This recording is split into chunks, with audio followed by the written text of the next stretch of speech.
लेकिन 2 नौका पे पैर नहीं रखा जाता। हिमाचल प्रदेश में थे, मणिमहेश में। तो हम जो है हम सन्यासी, नागा सन्यासी हम विराट रूप की पूजा करते हैं। তো এখন আমরা আশ্রমে এসেছি। আশ্রমে যিনি আসেন মহারাজ শ্রী শ্রী অরবিন্দ গিরি মহারাজ। তো আমরা ওনার কাছ থেকে ওনার এই সাধনার বা ওনার এই পথের কিছু কথা শুনে নেব। আসুন আমরা ওনার সাথে একটু কথা বলি। देखिए ये जो सन्यास लाइफ होता है, सन्यास का जीवन होता है, तो जब शुरुआत होता है तो कोई अ, विशेष व्यक्ति को देखकर या कोई विशेष घटना होता है जिसपे अनुप्राणित होकर कोई लोग सन्यास में आता है। तो आपका लाइफ में कोई ऐसा कोई घटना है जिसपे अनुप्राणित होकर आप ये लाइन पे आए हैं? देखो, घटना तो नहीं है, लेकिन हमारे अंदर ऐसी जागरूकता हुई। पहले हम अपना पहचान आपसे दे दें। मैं अरविंद गिरी, दिगंबर अरविंद गिरी, श्री जो है शंभू अटल अखाड़े से नागा सन्यासी हूँ। तो ऐसा हमारे साथ कोई घटना नहीं हुई। ऐसे मतलब कि जागरूकता आई तो कि अब मुझे सन्यास लेना है। तो हमने जो है अखाड़े में जाके सन्यास लिया। सन्यास लेने के बाद जो है सनातन धर्म का प्रचार प्रसार करते रहते हैं। पहले हम हिमाचल प्रदेश में थे, मणिमहेश में। तो वहाँ पे मुझे 55 साल हो गया वहाँ पे। तो 55 साल पे अभी जो है भूस्खलन हो गया था, करीबन 8-9 महीने हुए हैं। तो फिर आश्रम हमारा उजड़ गया। तो फिर अभी हम आए थे गढ़ जंगल, वहाँ पे हमारा बड़ा आश्रम है। तो वहाँ से फिर ये अपने आश्रम पे आए। ये हमारे गुरु जी का आश्रम है। तो अभी हम यहाँ पे आए हुए हैं। तो कितने दिन हुआ है आपको सन्यास लेते हुए? और संन्यास लिए मुझे हो गया करीबन 65 साल से ऊपर हो गया। 65 से ऊपर। हाँ जी। ठीक है। तो आप तो पहले मणिमहेश में रहते हैं। हाँ जी। तो मणिमहेश में कोई दुर्लभ अभिज्ञता आपको हुआ है? नहीं, मणिमहेश में तो जाते टाइम तो देखो ऐसा है कि नए-नए में तो परेशानी थोड़ी आती है, क्योंकि वहाँ के वातावरण में ढलना जो है ना, तो ढलने पर जो है सुविधा हो जाती है। तो ऐसा मतलब कहीं भी अनजानी जगह में जाओ तो थोड़ा तो कठिनाइयों का सामना तो करना पड़ता है। बगैर परिश्रम के कुछ भी नहीं मिलता है। तो अभी यहाँ पे 8-9 महीने से रहता हूँ। तो अभी हमारा जो है यहाँ पे लक्ष्य है कि एक मंदिर बनाएँगे और सनातन धर्म का जो है प्रचार प्रसार करेंगे, क्योंकि यहाँ पर जो लोग हैं ये सनातन से एकदम वंचित हैं। अब इतना भी हो सके अपना प्रचार प्रसार करें। अगर अपने पीछे जो है अगर 10 आदमी भी संभल गया तो जीवन सफल हो जाएगा। तो ठीक है। तो और देखिए रेडी को शुरू करो। देखिए तो एक सन्यास का जीवन का एक डेली रूटीन होता है। हाँ जी, वो अपने नित्य कर्म होते हैं। हाँ, तो आपका सुबह कितने बजे तक शुरू होता है और कैसे चलता है जो? हाँ, ये तो आपने बहुत अच्छा प्रश्न पूछा। सुबह हम जो है 3 साढ़े 3 बजे उठते हैं। तो साढ़े 3 बजे उठ के अपना फ्रेश होते हैं। इसके बाद थोड़ा आश्रम को देखभाल करते हैं, फिर धोने को देखना होता है, फिर आरती पूजा की तैयारी करनी होती है। फिर आरती पूजा करने के बाद फिर अपना भी 2 घंटे तो ध्यान में लगना है। इसके बाद फिर अपना बनाना खाना है। फिर दोपहर को लोग आते-जाते रहते हैं, उनको देखना पड़ता है कौन आया, कौन गया। अभी नवी जगह पे तो यही सब हो चल रहा है। तो आप प्रसाद कितने बार लेते हैं सारा दिन में? प्रसाद कितने बार पाते हैं? नहीं, प्रसाद तो हम संध्या बेला पाते हैं और भोग तो लगाते हैं हम 3 टाइम। लेकिन आप प्रसाद पाते हैं एक बार? एक टाइम। तो देखिए और एक प्रश्न है, जो इस सन्यास का लाइफ में जो साधन होता है, इस साधन के लिए निज का शरीर, आपका शरीर स्वस्थ होना चाहिए। तो इसके लिए आप क्या करते हैं? देखिए ऐसा है ना कि हमारा शरीर तभी स्वस्थ रहेगा जब हम उस परमपिता परमेश्वर की आराधना करते रहेंगे। तो संन्यास लेने का मतलब ये नहीं है कि भरपेट खाओ, 4 बार खाओ, 10 बार खाओ। नहीं, संन्यास का मतलब है त्याग।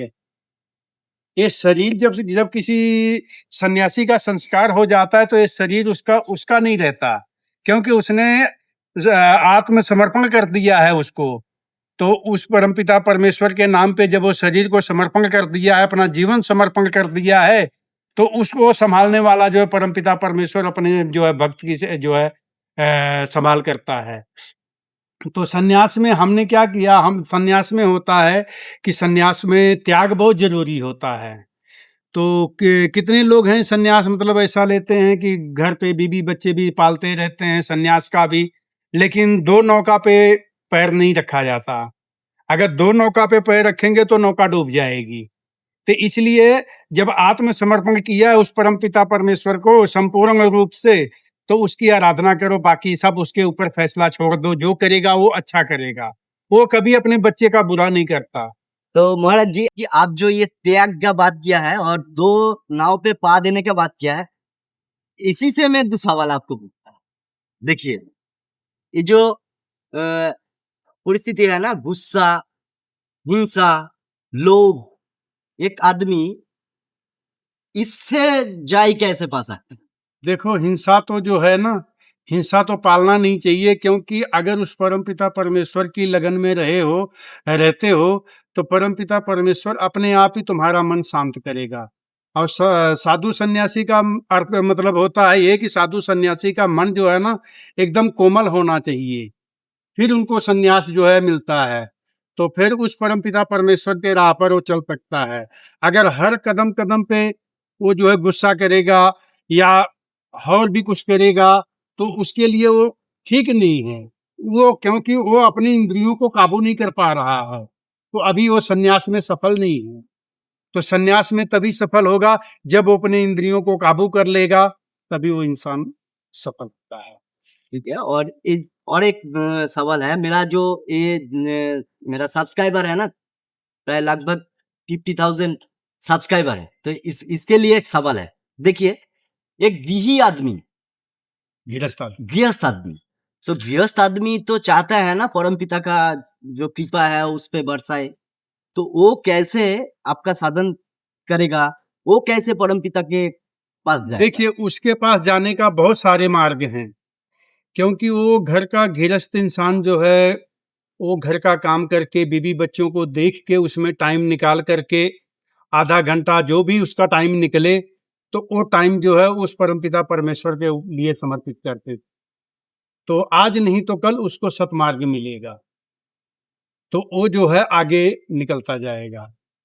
तो क्योंकि टाइम तो किसी के पास नहीं होता, टाइम तो निकालना पड़ता है। कोई गृहस्थ हैं, कोई घर पे जाकर काम करते हैं, कोई खेती-बाड़ी में काम करते हैं, कोई ऑफ़िस में काम करते हैं, कोई मुलाज़िम है। तो लेकिन चौबीसों घंटे ड्यूटी तो नहीं होती ना। आकर के या चलते-चलते आपने कुछ सिमरन किया उस परमपिता परमेश्वर का, आए फिर उसका सिमरन किए। किसी की तरफ से कोई घृणा नहीं रखना है, किसी के प्रति कोई राग नहीं रखना है, सबसे प्यार मोहब्बत से मिल के रहना है। तो उस परमपिता परमेश्वर की आज्ञा के अधीन रहता है।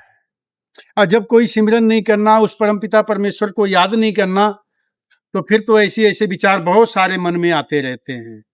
तो ये मार्ग जो है गुरु के सिवा कोई नहीं दिखा सकता, क्योंकि गुरु जो है वो परमपिता परमेश्वर से जो है रास्ता दिखाता है, वही मार्गदर्शी होता है।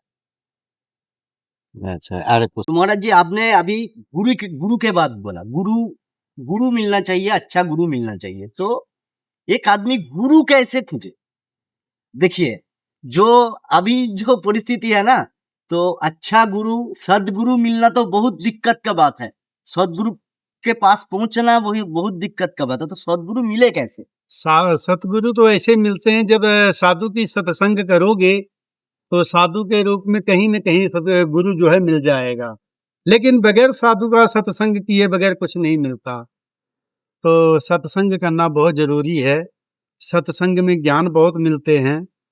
तो वहाँ पर अपने विचार को रख के अपने को पसंद करना कि हाँ, गुरु हमारा हमारे लायक है या नहीं है, ये तो बात से पता लग जाएगा। गुरु इतना ज्ञान जब देगा तो ज्ञान की बात करेगा तो अपने आप ही गुरु के साक्षात्कार दर्शन होंगे। देखिए मेरा ज्ञान बहुत कम है इसी आध्यात्मिकता के लेकर लेकिन मैंने सुना है 2 मार्ग है एक तो है अद्वैतवाद और एक द्वैतवाद जो अद्वैतवाद है उसमें तो कुंडलिनी के जागृत करने का जो पथ है वो दिखाता है और एक द्वैतवाद है जो भक्त और भगवान का पद बताता है तो आपका जो घराना है आप कौन पद में यकीन रखता है और आप कौन पद में साधन करते हैं? हम तो सनातन मार्ग में जो है आए हैं, तो हम उस विराट को मानते हैं। तो हम जो है उस विराट रूप की पूजा करते हैं, तो रौद्र रूप की। तो हम तो उस पे विश्वास करते हैं और उसी को मानते हैं। तो बाकी जो है और लोग जो है हर तरीके से मानते हैं। कोई कुंडली जागृत करने के लिए बोलते हैं। कुंडली कुंडली जागृत तभी होगी जब उसकी तपस्या करेंगे, जप तप करेंगे तभी कुंडली जागृत होगी, नहीं तो कुंडली जागृत नहीं होती है। वो जागृत करने के लिए अपने को खुद परिश्रम करना पड़ता है। कोई विराट की पूजा करता है, तो जो विराट की पूजा करता है वो भगवान का कोई रूप नहीं है, वो विराट है। तो हम लोग जो है उसकी विराट की पूजा करते हैं। तो जो बाकी लोग हैं वो ऐसा पूजा करते हैं कि कुंडली जागृत करना है, कोई तंत्र विद्या हो गया, कोई अघोर हो गया, लेकिन वो भी यही करते हैं। तो लोग अपने-अपने मानने के तरीके के अपने हिसाब से करते हैं पूजा। तो हम जो है हम सन्यासी, नागा सन्यासी, हम विराट रूप की पूजा करते हैं। तो हम सिवाय जो है रौद्र रूप के किसी को नहीं मानते। মহারাজজির সময় আজকে খুব কম আছে। তো আমরা সেই হিসাবে খুব বেশি কথা ওনার সাথে বলতে পারলাম না। আমি আপনাদেরকে কথা দিয়ে যাচ্ছি, আমি আবার আসবো। ওনার সঙ্গে আরো সময় কাটাবো এবং ওনার আরো কথা, আরো অভিজ্ঞতা আপনাদের সঙ্গে শেয়ার করব। আজ এই পর্যন্তই। নমস্কার।